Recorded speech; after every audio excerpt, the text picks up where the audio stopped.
hippies usually get busted because they're doing somebody a favor, and that somebody ended up being not so nice and ended up setting them up like they set me up.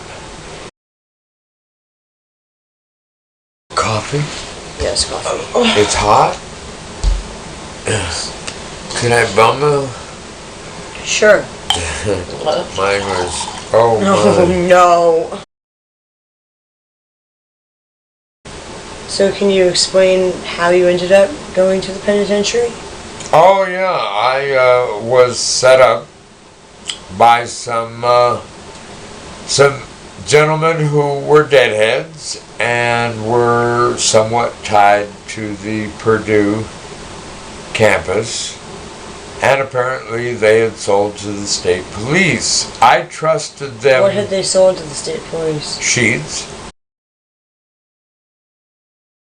These cats, these PhD psychologists were writing for Psychedelic Review, and a lot of people forget about it. I actually had met them and earlier, and had found out that they had worked with Jack Herrera up in Oregon on the Oregon marijuana referendum, and then they had stayed with him and Captain Ed down in Van Nuys, and I believe it was pointed out in front of Senator Biden and Senator Kennedy, who were actually rehashing or rehearing. You have to edit that. Oh. I will, it's okay. Oh.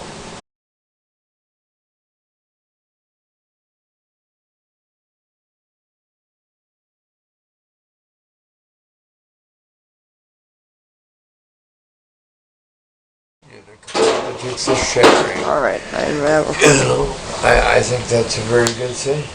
So can you do me a favor? Can you tell me real quick if you can see me and him on the camera screen? Yeah, absolutely. Let's see here. Just move the toilet paper and try not to move the camera too much and just say, can you see us? Alright, let's see here. There, that's perfect. Coffee? Yes, coffee. It's hot? Can I bum a? Sure. Mine was, oh no. yeah. Wipe it. Give me some of that dirty laundry over there. He's got a tissue. Here you go. He's got a tissue. Oh, cool. Alright. Yeah.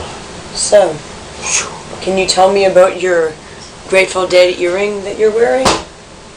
It's kind of interesting. I went to see Further Tour 2 weeks ago Wednesday, and it was kind of like the beginning of my vacation, which was going to eventually reunite me with my wife in Oakland. But I had to take it in stages.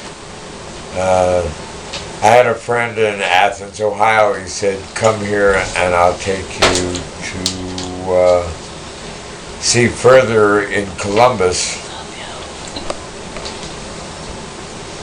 Did we just have a blackout there for half a second? It's okay. A cosmic atom happening. Whoa. Okay. Oh, I'll take that as a compliment, I guess. Okay. Ding ding. Anyway, so my dear friend, as kind of a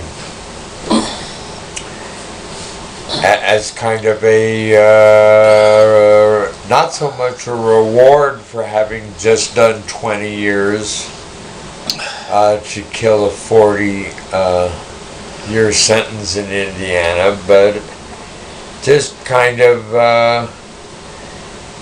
I had just finished up a year's parole, and I'm an artist, and it's kind of hard to keep cash flow, and to make a parole officer, to convince a parole officer that you're a self-employed artist and that you're you're paying your bills and that you're not committing crimes.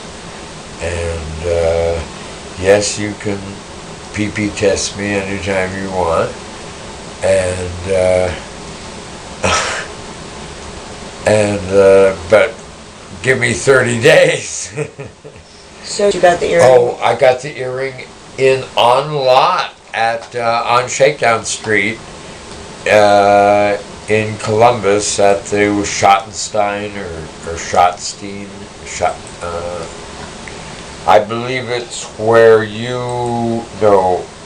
OSU, Ohio State University, I believe it is connected with that venue there somehow. It seemed like all the guards and all the rent-a-cops were all OSU. So can you tell me about your shirt? Certainly. Oh, what I was going to, one more thing if I might. You asked about the earring. The guy wanted $20 a pair, and I said, well, I just want one. So he looked around and said, oh, I do happen to have. So I had a little taste of God's good green herb, and I told him, well, this is most definitely a $10 joint, and I offered a $10 joint to him for this earring, and he, oh, no. I said I guarantee you it's the best cannabis on the lot. And I looked at him and I could see him. He almost broke down.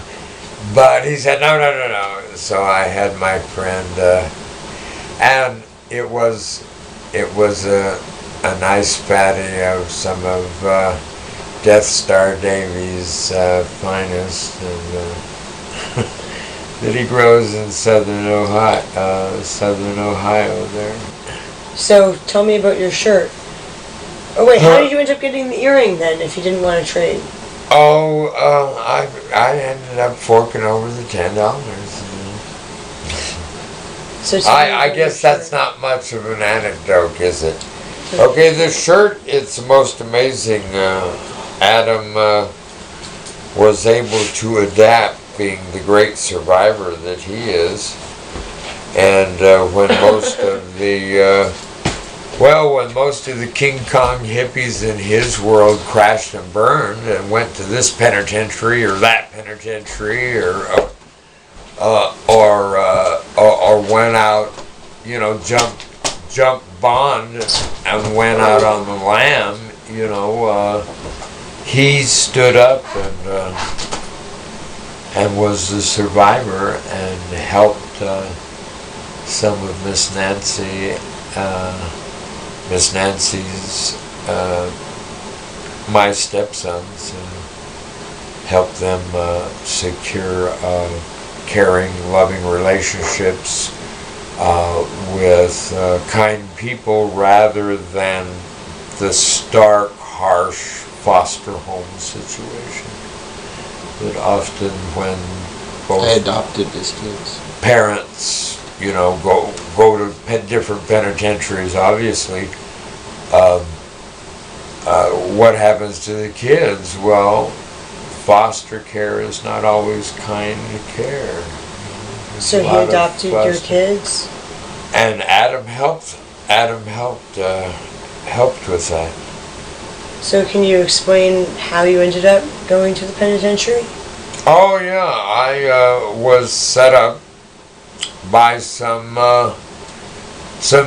gentlemen who were deadheads and were somewhat tied to the Purdue campus, and apparently they had sold to the state police. I trusted them. What had they sold to the state police? Sheets.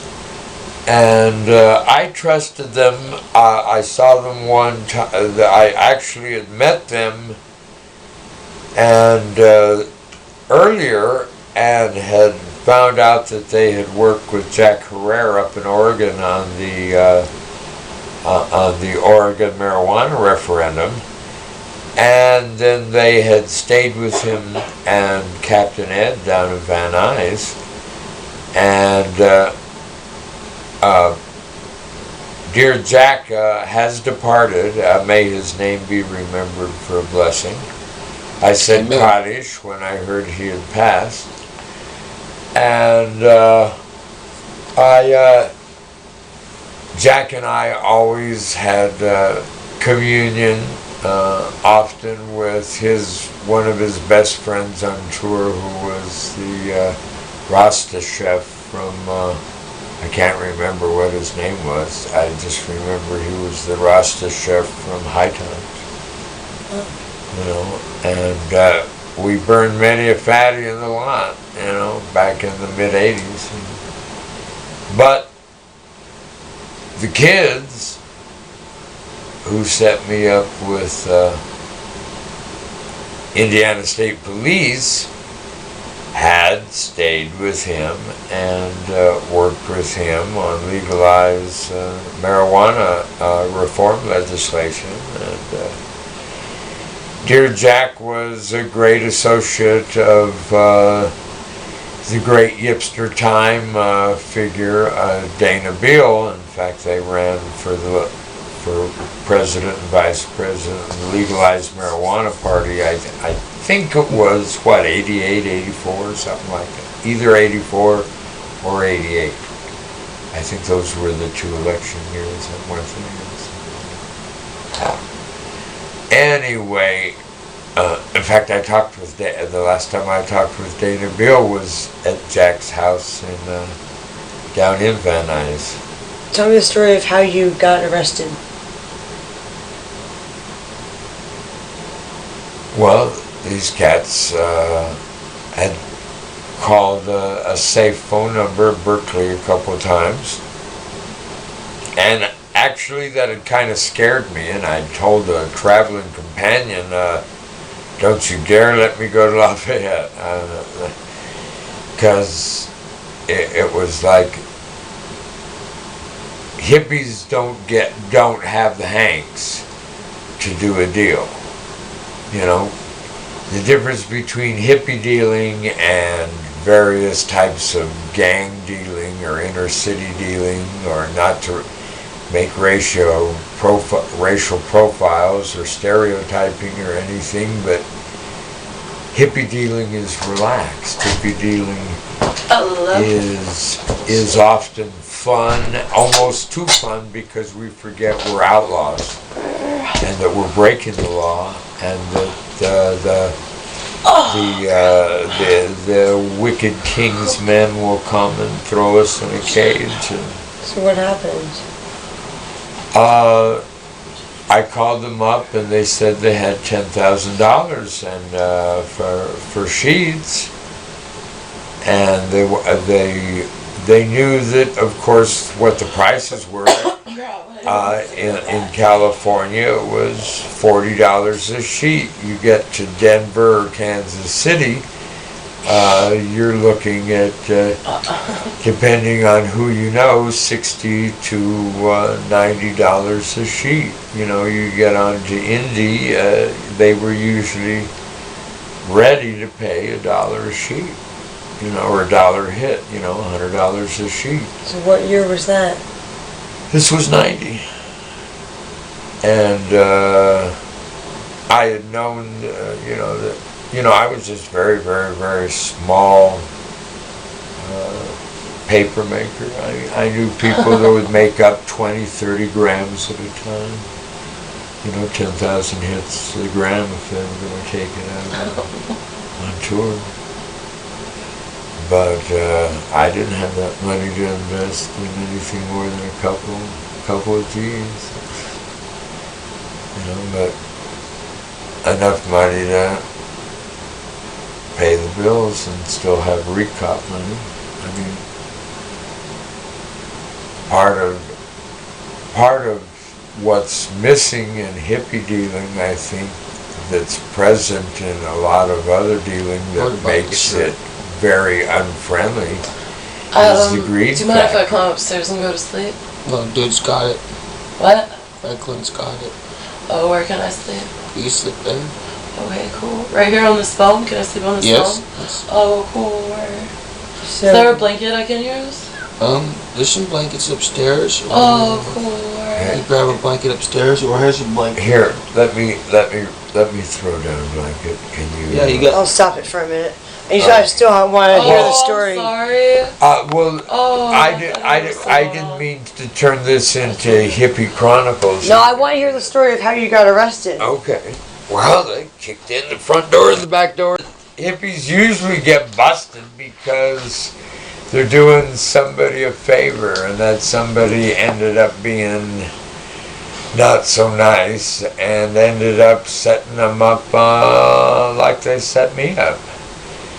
You know, apparently these folks had sold to the state police in Indiana, and although they bought sheets for me for the previous couple years, because I trusted them because they were friends with my old friend Jack, and I'm happy to hear that Jack has a hybrid triple strain named after him. Oh my god. You scared me. And because Oh, if he's I don't wanna lay able down, I to feel look weird, down like, from trying up to sleep above, while I'm I'm sure awake. he's very Go ahead. amused. No, it's okay. Maybe in a minute here. But you'll feel so There's, comfortable if you. Horizontal's There's wonderful. a I triple really strain recommend it. of cosmic clonage named after him. But because of his endorsement of these kids, I trusted them, and the big problem with a lot of hippies were a little more middle class than they were outlaws. How many hippies forget? So what happened? Okay, now what? Okay, I won't wax philosophical here. I want to hear the story. Yeah, what happened was that this guy met me at the Howard Johnson. He had the cops' bread on him already, and I didn't know this, but that's what I found out, and the marked money.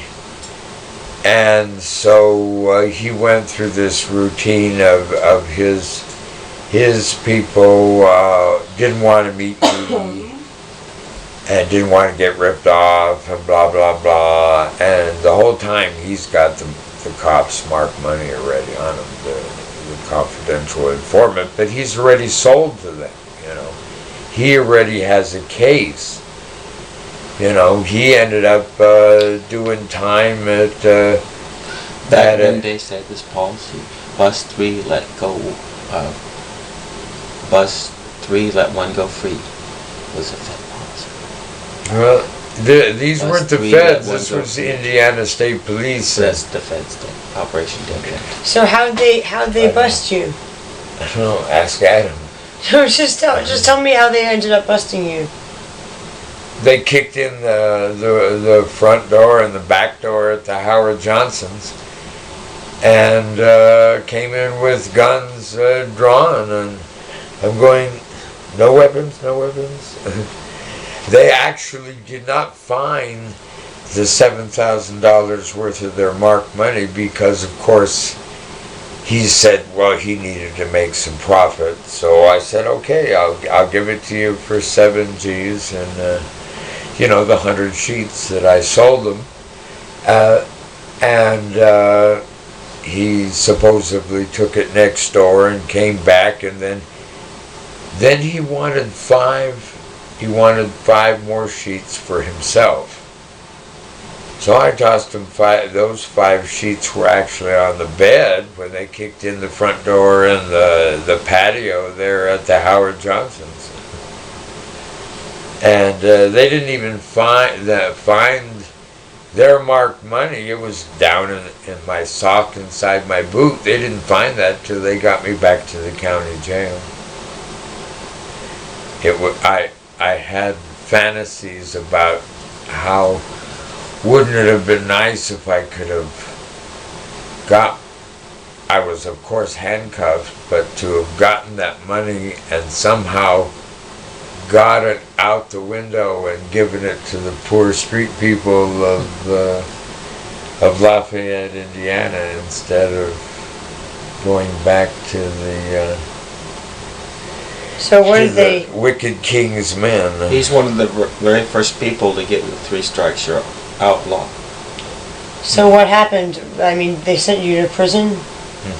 Well, they kept offering me deals. You know, they wanted me to inform, and they kept threatening me. You know, that they're going to really make me appear, you know, like the evil, wicked villain. You know, and they knew that I was just a little small guy. And, but they just thought, you know, here was somebody that's going to roll over and give them, and it's turn into an informer, and I just wasn't the informer type. Is that what? People don't tell on people, you know, family don't tell on family. It's like, it's just not done. You become subhuman if you rat. Is that why you did so much time, because you wouldn't rat? Yes. They gave me 40 years, and I had to do 19 years and 7 months to kill that. That was even with substance abuse and NA and counseling. In other words, extensive counseling. So can you tell Extensive me? homework, essays every week from, 12-week courses type counseling. They take substance abuse very seriously these days in prison. So can you tell me about like how they changed the laws and how that helped you get out of jail or out of prison sooner? Well, the law change that was most relevant to hippies anyway was the mandatory minimum, and that was a battle that was fought in the early 90s. Thank God Dr. John Beresford was such an expert witness, being the psychologist, friend of Aldous Huxley, and a personal friend of not only Albert Hoffman, the inventor of LSD, but as well as the personal friend of Tim Leary and Dick Alpert, who later went to Dharamsala and changed his name to Baba Ram Das. So what did he testify that helped to change the law? The impracticality and the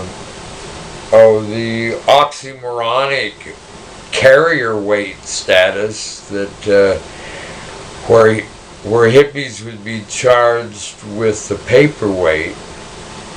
And I believe it was pointed out in front of Senator Biden and Senator Kennedy, who were actually rehashing or rehearing, and then they rehearing on the mandatory minimum, and they eventually amended it. I mean, a lot of federal prisoners on federal LSD charges were primarily affected. State charges vary so much, but if you had had an LSD charge under the mandatory minimum in the early 90s, you may have gotten your sentence cut in half practically. Can you explain about the weight rule? Yeah, if you were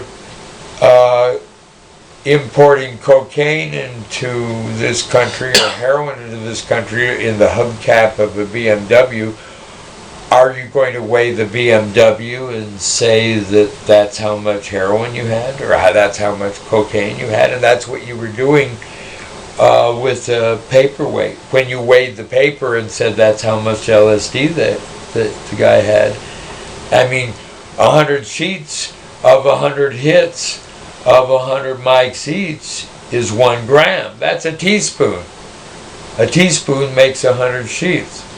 So you go weigh the paper, you go weigh the LSD. Is that what they were doing? Yes, that's what they were doing, and thanks to Dr. John Beresford and his testimony, the most of the mandatory minimum stuff was, at least as far as LSD sentences were that carrier weight was eradicated, and we have, I have Dr. John set up the Committee on Unjust Sentencing and worked very closely with the Families Against Mandatory Minimums, the FAMM, I believe is the organization. I don't know how active they still are, because I got so involved with my art career and doing paintings and shipping paintings just so people would send me a little money to get coffee and sweet cakes, coffee and Little Debbie's and an occasional toothpick now and then that I'd sneak into the woods and puff on when I was finally at a level 1 minimum security. So can you tell me about, I know this might be unpleasant, but I'd really like it for my interview.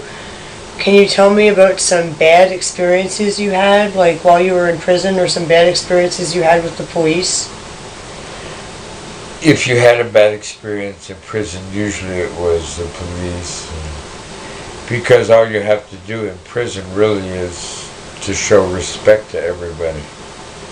But there are some cops that have a very ugly attitude. And you can understand why if you look at it. And a con, especially an ex-con like me, an ex-con that's off parole now, and I would like to think that I can love even the correctional staff that often were, I felt, abusive in their shakedowns and in their ridicule and their mockery and their need to always try to be confrontational. Because if you're confrontational back, you're going to sag. If you're real confrontational back, they're probably going to send you to sag with some lumps on your head. So when you were in prison, did you get beaten up or see other prisoners get beaten up? Like by the staff? Yeah. It's a couple guys fighting and they don't want to stop fighting, But on the other hand, and I know this may seem contradictory perhaps to some of your research, but I used to give peace signs to murderers, to robbers, and to rapists, and I could get a smile. And I was happy to be a damn idiot hippie fool for murderers, robbers, and rapists, because I could get a smile from them. And some of those cats hadn't smiled. Some of those cats had double lives. They weren't going to be able to parole out of there because the parole board wouldn't parole them from one life sentence to another life sentence. And so they got double life, and they're going to, in other words, life with no parole. So that's their home. They're going to be there forever. So you got to show them respect. And you show them respect and they're thankful, they're grateful for some respect.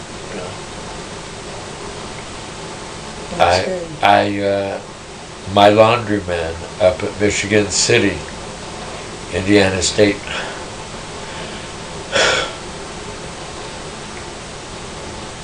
prison, Sandy Bruce, good guy, but he'd gotten a double life. He'd been there about 22, 23 years already. And it's strange to meet somebody who's been down that long. I walk the big yard with somebody who's been down that long. They got different perspectives on lots of different things. Meet somebody who's been in a cage for 22 years, 23 years. There were actually a few people who were over the 30-year place, quietest, most studious. A bunch of them had gotten master's degrees, but they're settled down, so they're no longer having to prove who they are. So can I ask you another question? Sure. Were there a lot of people in prison who were in there for drugs? Yes. Yes. I seriously do believe the when they say that 85 to 90% of, and I'm looking at alcohol as a drug as well, of course.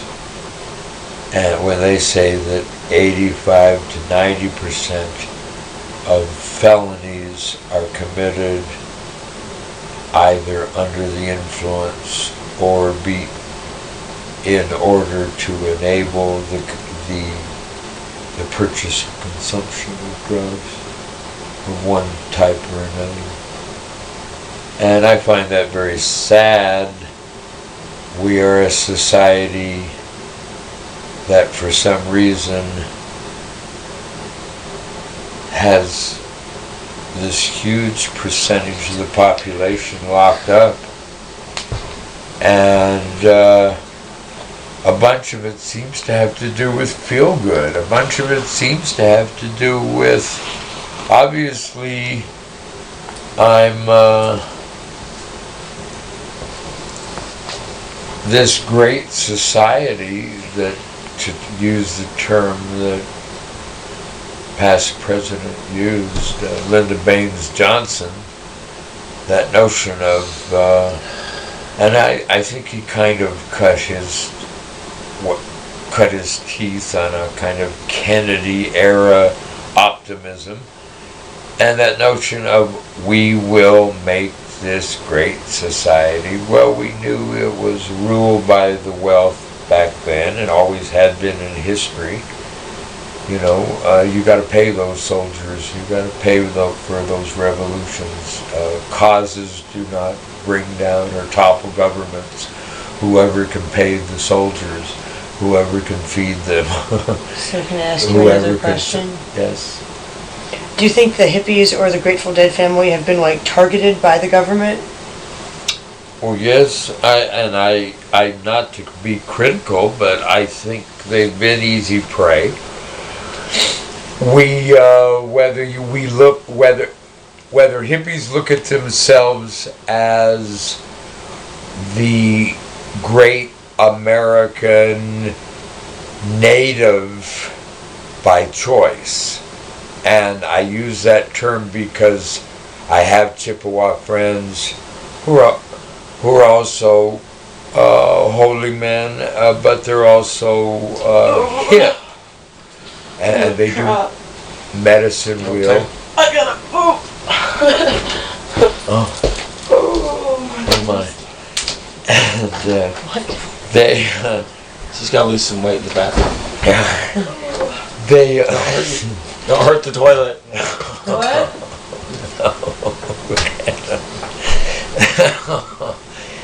Anyway, some hippies see themselves as outsiders the way Native Americans see themselves. The activist Native Americans see themselves as choosing not to be loyal American citizens because they may have lost the battle, but they still haven't given up the war yet.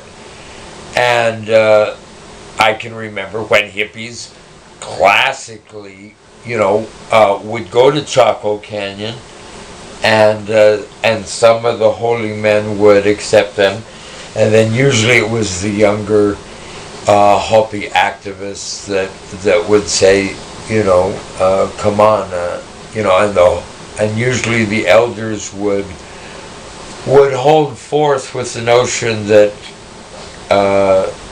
these renegades chose to reject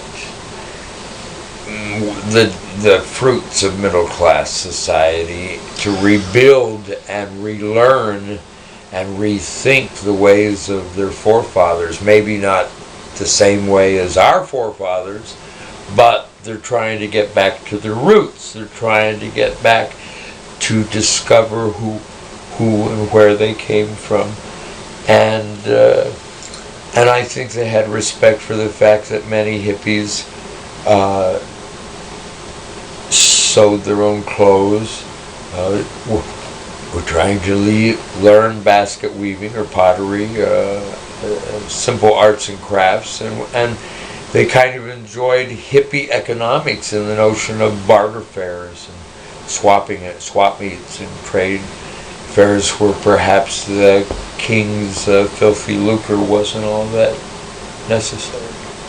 So can I ask you another question? Well, I'm sorry, this one relates to like what you were doing like with the LSD. Do you want to tell me about like LSD and why you think it's good? Because you were selling it, you must have thought it was good. Why, of course. I mean, for some reason, my government has the opinion that my state of consciousness, in other words, my brain, is their property. Because I'm a U.S. citizen, I can't play with myself, essentially. And that's what expanded consciousness really is. You're taking your brain out like it's a big hunk of clay and you're making dinosaurs with it, or starfish or sharks or something, SpongeBob SquarePants, with your brain. And the government says, no, mustn't touch your brain, kind of like a mommy who hasn't read her Spock and sees little Johnny on the potty chair with his new little friend. No. Do your poopy and leave that thing alone, And it's like all of a sudden, oh well. So tell me about why you think LSD is good. And why you think it was like good to sell it. Holiness. Leviticus 19:2 says, "Be holy, for I, the Lord your God, am holy." Okay. Now God says, "Be holy." Now, and I don't mean to get real spiritual hoodoo the voodoo on you or sound like some kind of Pentecostal preacher here, but God says, "Be holy." Now, is God a fool? Is God an idiot? Certainly Is not. he a jokester? Why is God going to tell me to be something that it's impossible for me to do, live, be? Holiness. God expects holiness out of me. And for hippies, LSD was the holiness option. And yes, I'm very old-fashioned, very retro, and very mid-60s in my notion that expanded consciousness is actively taking holiness in your hands and using it. Not just reading about it, not just putting the $20 bill in the collection plate on Sunday and letting Father Joe Blow from Kokomo tell you about holiness. This is you doing, consuming, eating. Psalm 34 verse 9, "Taste me and see that I am good." And oh baby, I did. And oh yes, you were good. And I'm here to testify. Ding ding. Hu Hayish Hagadol. He is the big guy. And I know some people, and God love them, say she is the big girl. And that's cool too. So tell me about one of your best experiences with LSD, like one that was like mind extending or changed your life. A recurring trip. No, a good trip that changed your life.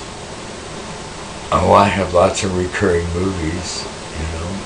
I enjoy the movies that kind of sequel on themselves. And I'm inside the movie, obviously, you know. It's like I used to eat dose and go to the drive-in when there were 3 or 4 movies at the drive-in. And you'd sit there movie after movie after movie. Of course, this was before you could do the same thing at home now with all the cable stuff. But back then, movies were, you watched the 30s Betty Davis and Joan Crawford's maybe, or 40s,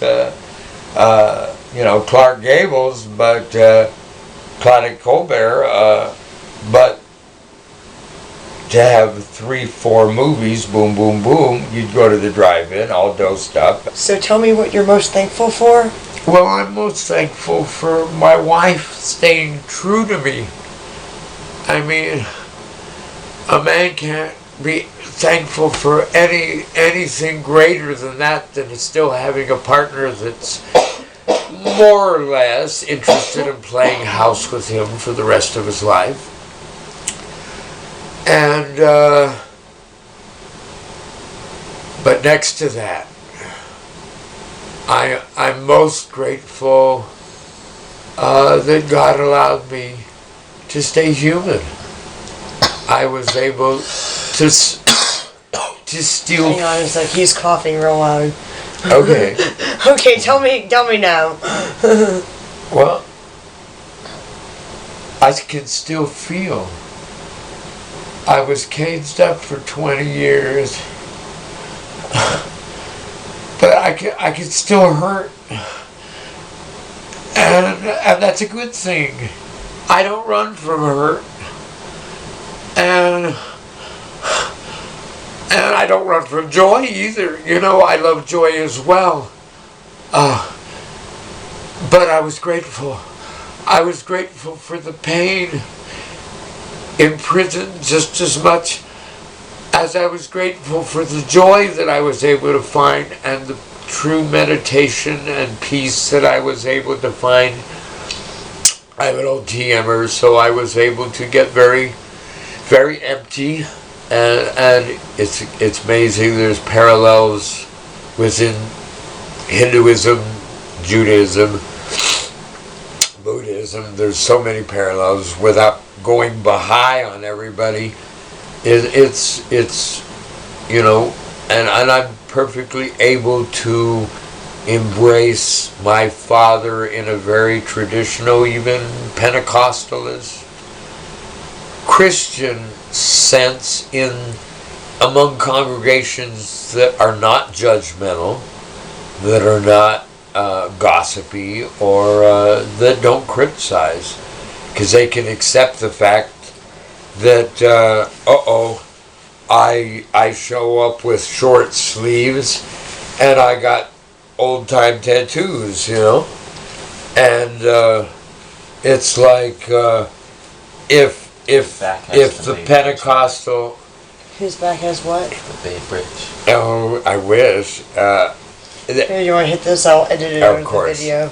Huh? I said I'll edit it out of the video if you want. I don't give a damn. I'm a pot addict, man. I'll go to NA tonight in 10 different cities across the country and say, hey, I'm a pot addict, I puffed down today, help me, It's my habit is uncontrollable. I admit that I love this stuff, and I'm probably always will to the day they throw me in a pine box. So do you see yourself as a victim of the government? No, I was a victim of my own stupidity. My government has laws. They have certain beliefs. I espoused earlier the fact that my government believes that I do not have the right to play with my own mind. Do you believe you have that right? I believe I do. I believe in this freedom that they taught me since I was this tall, that I lived in the freest country in the entire world. And don't ask us about the black folk, because we're not talking about them now, son. And I was always the little kid that said, well, what about those don't we have second-class citizens too? And I was always the kid that was told to shut up. Don't ask those kind of questions. And but I took seriously the notion that my weekly readers said that we were the freest country on the face of God's earth, and that our Constitution was everything, and the pride of, and the whole world longed for not just the goods and services that we enjoyed in our particular lifestyle, but oh my goodness, this great notion of freedom, that we had made an experiment in America. So hippies are kind of like coming along and saying, well, here's your ideals, but you didn't quite live up to them, because you guys are a little more greedy, So can I ask you another question? Uh-huh. When you first did LSD, was it when it was still legal, before it was made illegal?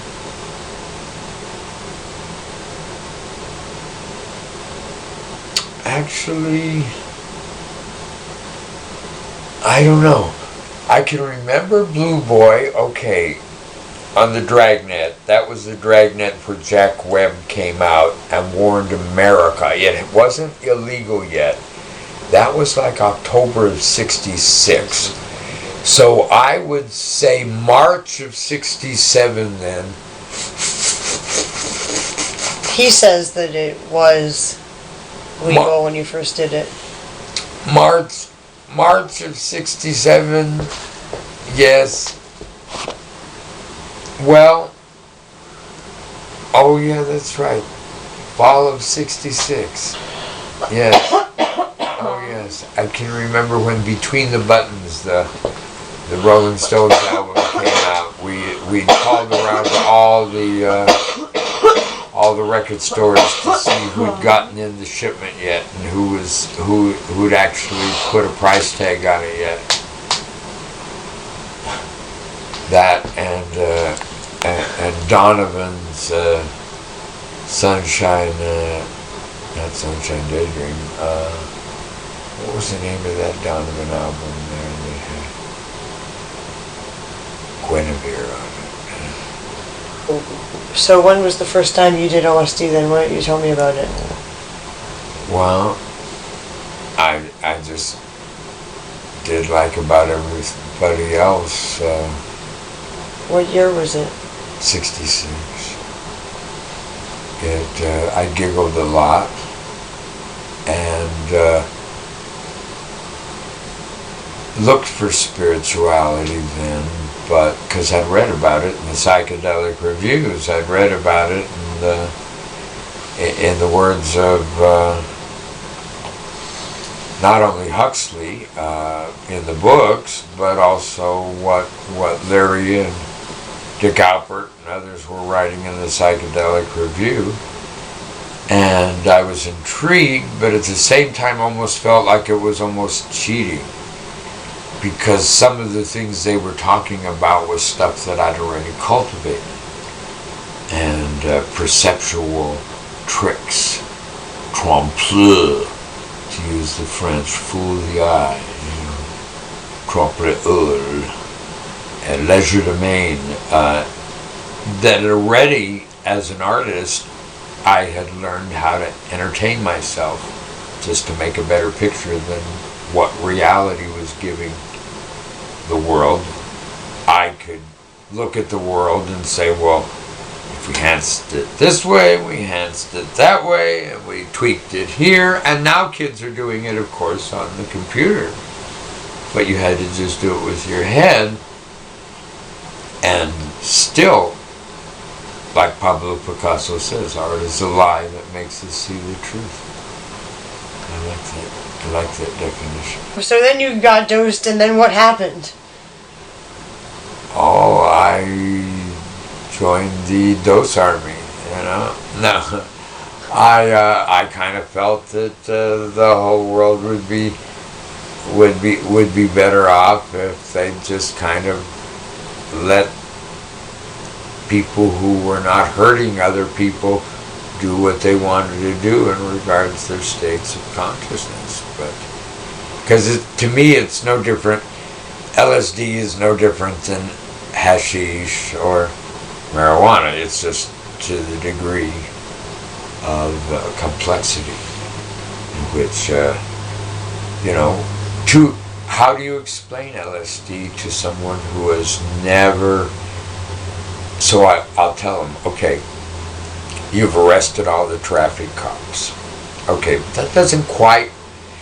The traffic cops are the enzymes that'll keep you on the freeways and the highways and the byways that promote rote thinking, or in other words, you thought this way this time. It is highly predictable that given the same set of circumstances, you'll continue to think in exactly the same pattern, right? But if you compare that then, let's say, to driving from this side of town to that side of town. I don't know if you've done it very much or had in-laws, husbands, everybody's got a favorite way, and your father-in-law always will tell you, oh, your way's always wrong, that's the best way. So, tell me about your art.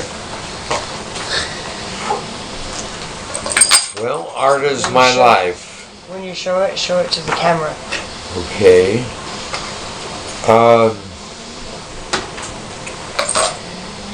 This almost busy painting of southern Indiana looks down from Skyline Drive and down onto the little town of Brownstown, Indiana. There's a water tower, and this is contemporary Impressionism. This is contemporary American Impressionism. I refer to myself as a postmodern American Impressionist. The students of art know Show us that one. Claude Monet, and they certainly know of his enjoyment of gardens and his Japanese footbridge and his infatuation with water lilies, and I have had the dear pleasure of seeing the St. Louis, the Kansas City, and the Cleveland water lily shown together as the three were painted together and a part of a triptych. And this was the gift to my wife for Christmas year before last. And I was still in prison when I did this. Earth and Art Unite. She's a Virgo. And the middle of Earth and the middle of my last name, Lawrence, is art. And this painting I did in March, and I had a bet with the patron that, because they brought me this very Bob Rossi looking barn. Dear Saint Bob of the Ross, all homage to him. He's taught millions of retired folk how to become an artist in just a few videos and a book or two, and which is kind of the all-American way. You don't have to spend 40, 50, 60 years of your life becoming an artist. You can read the right book and study the right formula, and you turn yourself into an artist. Amen. Not that if you were putting on an art show you'd want 20 or 30 Bob Ross clones to show up all of a sudden, because your art show would get the reputation of being an art show of Bob Ross clones. But he certainly taught a lot of elderly how to paint. But here, I painted Bob Ross subject matter, but I painted it in a very broken stroke, impressionistic manner. Most of the time, can you show me your bridge picture? These paintings have, okay, I'm looking for the one that pairs with that. is the reason I haven't.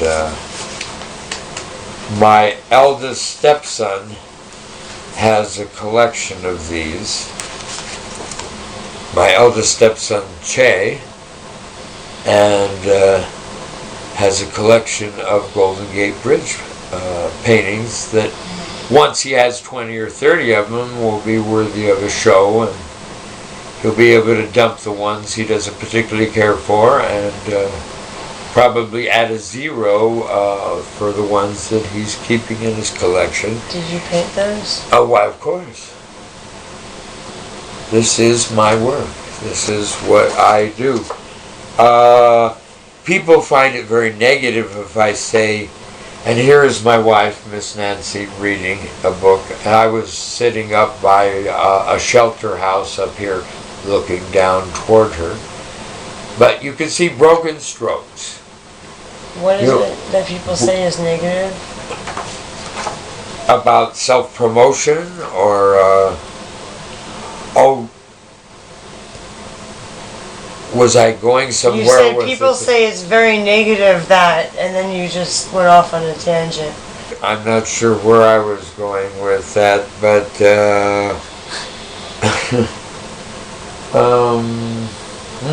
Painting techniques stuff. So has your use of psychedelics helped to inspire your art? Well, I think psychedelics help inspire life and the way I see. As I've cultivated the perceptual more than the conceptual. I've cultivated the right brain more than the left brain. I think use of psychedelics has allowed me to rely more on my feeling, seeing, smelling, tasting, hearing, but primarily seeing as a graphic artist, rather than thinking about stuff. You know, often I paint and I don't know what it is I'm painting. But I paint dark where I see dark. I paint light where I see light. I paint warm where I see warm. I paint cool where I see cool. And it works. It doesn't matter that I don't know what the hell it is I might be painting off in the middle distance over there. Let's say I'm painting in a marina. I just painted a portrait of my landlord and removed the last $1,025 debt I had in the state of Indiana with a portrait of my landlord on his horse ranch, which he had recently auctioned, and he sitting atop with a 10-gallon hat, sitting atop his horse Nicholas, and with Jack the dog standing next to him, looking up at his faithful, or as the faithful pup to his master. And I painted it very, very broken stroke, impressionistically. It's in an art show going on right now. But this portrait here was painted of the granddaughter of a 2-time mayor of Seymour, Indiana, and her father was my landlord, and I covered 6 months rent with this one painting and won a ribbon at the county fair for her, so to establish provenance. In other words, to establish that this painting has been seen in an art show of record and won a ribbon back the week of July 24th through the 30th. And why did you have to establish that? Because I think about what my art, how my art's going to be received in 150 years, 300 years from now. 500 years from now, Well, how about that one? are the heirs of Danny and Diana here. Made that where? Little Prince Cassidy and Princess Alexandria, and my dear stepson Adam knows these two well, and was close on a number of cosmic levels to both and or both of their parents, shall we say. In fact, my wife introduced their mother to their father, whom I introduced to. There's the kids that the custody battle's over. In Connecticut. No. This was in these kids live with their mom in Connecticut. She's a nurse. But I sent this to her while a prisoner at Branchville Correctional Facility. Can you show that to the camera? Yes. And I cut out a number of people, but I left in the pregnant lady at the beach. I cut out about 8-9 people out of here because it was just too many people in the crowd. Plus, I curved the beach around them a little bit. That warmed it up. Is that a picture of you in prison sitting next to your picture? Can you show it to the camera? So can I ask you a question that might seem like a ridiculous question? Why, of course. To people watching this, if they have a different way of thinking, this might not seem like a ridiculous question. Let me make sure the camera is recording before I ask this. Have you ever felt for your whole time in prison that you were a criminal that deserved to be in prison, or that you were being punished for a crime? Well, I just believe I was punished for my lifestyle, which held that the sacrament discovered by my prophet, my high priest, Albert Hoffman, on Bicycle Day, April 19th, 1943, if memory serves. And I did send dear Albert his birthday card on his 99th birthday, and I sent him a birthday card on his 100th birthday. And dear Dr. John Beresford delivered them, and to Basel, Switzerland. And I might report that the good Albert was still dosing once a week. When he was 100 years old? When he was 100 years old and still standing on his head for his yoga class, much to their amusement and general applause, so I've heard. And this is the inventor of my sacrament, my high priest, my prophet. You get me closer to God. You are a Magid Hamagadim. You are a preacher of preachers. I'm a teacher of teachers. You know, like a Hamasiach ben David. It's just like you get me closer to God. I will give you your props as an anointed son or daughter of the Lord High Father. Hu Hayishagado. Baruch atah Adonai Eloheinu melech haolam. Just the basic intro to any Hebrew benediction. Blessed are you, O Lord our God, King of the universe. Because in a very perhaps male chauvinist way, I identify God as a father figure. And I know there's a lot of women that are offended at any notion of a father because perhaps father molested them, perhaps father abused them, or physically, if not sexually. And so the notion of a father God figure, or even going to the Bible to search for any kind of a deity, has so much male chauvinistic, woman needs to stay in her place kind of ethos and political, social. I really believe that the Bible has been used, and any people say there's separation of church and state. There's never been a separation of church and state, whether in Europe or this country or in the Central Africa among the various animist witch doctors. There's no separation.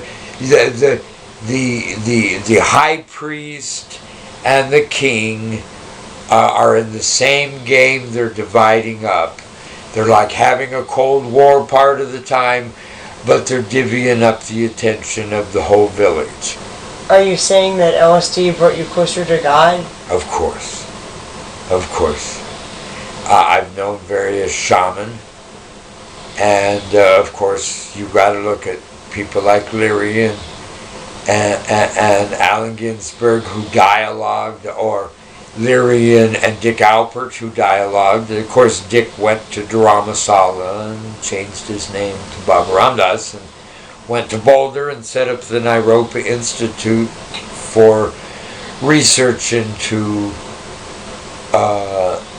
consciousness. But if you go back to the 1963, 64, 65 Psychedelic Review articles that these cats, these PhD psychologists were writing for Psychedelic Review, and a lot of people forget about it, and that the mechanics of psychedelia was openly discussed at a time when LSD was still legal. It didn't become illegal on the federal side, I believe, March of 67, and California was the first state to follow it in April of 67, I believe. You did it in 66 the first time? So that was what didn't record before. Do you want to tell us about your first experience again and do the woo thing again? Well, I don't know. It's It'll come natural. Just I don't know about what was it like when you first did it? The rerun. Well, come on. It was lots of giggles. I was a kid. Oh, you were telling us about the microdots and how you used to get them. So tell me about the first time you did LSD. Well, window pane came along, about 6 years later. But by that time I had the pleasure of trying some of Dr. John's sugar cubes. But window pane was just a very good, clean, pure, whatever else you could say about it. It was supposed to be some Professor Shogun was looking into psychedelia from the viewpoint of a psychology department, and a lot of people connect him with ecstasy. So how strong was the window pane? 250 mics, because there was 4,100 hit vials. They were actually 101 hits, and they ran out of little glass vials with the little corks, and they had them. You had to buy them $100 bills only, little rosewood box, and you'd get 40 little vials in there, and it was enjoyed all across the country, and and everybody, of course, knew somebody who just had to try to put a piece of gel sit on their eye and have it, Would that hit you very high? It actually speeds it up, I think, because there's capillary attention called to the particular area, because it becomes irritated because you put a foreign substance on your eyeball, a piece of gel. So how high would you get if you took one of those? Can you go do the woo thing you did before? How high did you get? Was it like woo? Ooh. Can you describe the experience? It was woo woo woo. Like describe how it felt when it was coming on. You're getting high, like you were. Well, that's a very hard thing to do. It's how do you talk about? I took my brain, I cut my skull I slid it over and I reached in and I removed my brain and I put it on a cutting board and chopped it up with a meat cleaver. I'm not sure if I'm going to put that story in the video. And I run outside and I have it in the frying pan, and in fact I might even take it over to the stove and put some onions and garlic and cilantro and a pinch of cumin in with it, and get a nice little braise going on my little cubed up brain, and then take it outside and throw it up in the air, and then say, ooh, do you think I can catch all those pieces when they come back down to earth? And so you're running around with the frying pan trying to catch all the pieces of your friggin' brain. Plop, plop, plop, plop, plop, plop. Oh, plop, plop, plop, plop, you know. Because you done threw your brain to the, brains to the winds, you know. Earlier you were telling me like when you were starting to trip it was like whoosh or something. Can you tell me about that whoosh thing? Oh, it didn't record and that was like the best thing you said. I don't know. I always thought I could hear the interplanetary or interstellar winds blowing. And of course, if I could, they'd blow me right off the friggin' third rock from the sun. But I could hear them. I could hear this cosmic music that, and it would be backdrop music. I don't know. I like the standard, blues rock orientation that most deadheads enjoy. And of course, I've listened to Robert Johnson and Muddy Waters and Lead Belly and Son House and Ma Rainey and people that Jerry really liked to look into, Willie Dixon and Lightning Hopkins and Son House and Reverend Gary Davis and Blind Lemon Jefferson and all these people. Jerry knew the work of all these people. And people say, well, why are you deadheads still loyal to this guy? He's been gone since 95, man. I go, hey, he climbed up on the stage and sang my life every night. Every night, he climbed up on the stage and sang all about my lifestyle, all about my metaphysics, all about my experimentation with self-reliance, Ralph Waldo Emerson and Henry David Thoreau, transcendentalism, all of course, we were always faulted by mainstream Western religions because we were exploring Eastern religions above and beyond the Eastern roots. So are you saying that of Judaism, Christianity, and Islam? Excuse me, please continue. So were you saying that like seeing the Grateful Dead or seeing Jerry Garcia was like a spiritual or religious experience? Always. Always. And I mean more than just thinking that you could beam Jerry and tell him what song you wanted to hear next, I mean, more than just the usual, isn't it fun, let's go party with the dead kind of thing. The dead represented freedom, the dead represented a showpiece or showcase of what the hippy-dippy trippy experiment was all about. Commune living. Perhaps there was a little sharing of, and that was kind of scary. Most hippies preferred to stay monogamous. It's kind of interesting. You get something really clicks with your possible soulmate, and hey, you want to do a mom and dad, instantly. You go monogamous, just like I don't care how much flipping and flopping and jumping around in different people's sleeping bags you've done for the last 6 months.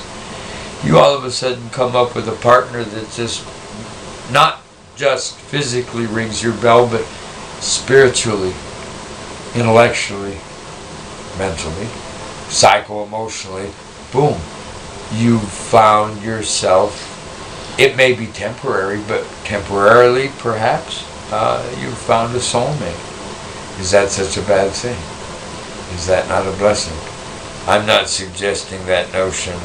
Who was that? David Crosby that used to sing, "Love the one you're with." If you're not with the one you love the one you're with.